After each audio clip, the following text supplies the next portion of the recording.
Ini adalah kereta apa ni? Fun Drive. Ini Tracer. Tracer pun ada. Ni motor elektrik. Tut.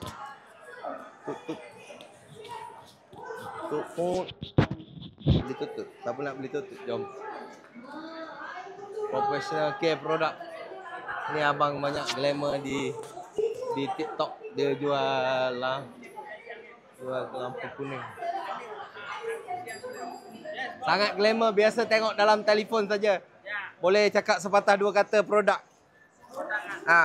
Ada free ke? Boleh kacau ke? Boleh. Ya, bagi dia bercakap. Okey, ready Sarah. Okey, kita bersama dengan GC An. Ini orang glamour dalam TikTok. Dia jual pengilat kereta, dia calor-calorkan kereta, dia ketuk-ketuk kereta. Betul. Kenal sikit produk, bagi cerita sikit lah. Cerita produk, okey lah. Kita punya produk tak ada banyak lah. Nah, ini kita ada bagi 3 set punya produk lah. Set trimming, set body dapat mesin. Harga RM99. Bawa RM100. Sudah beli tak ada perkesan wang pakai refund. Jangan lugi wang.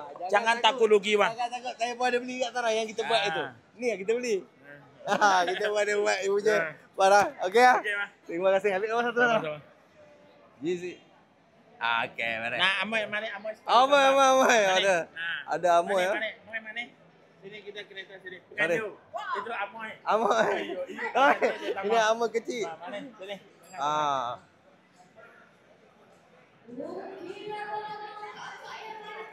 Mari sana. Ya. Sana. Malu pula dia, mari. Selfie sana.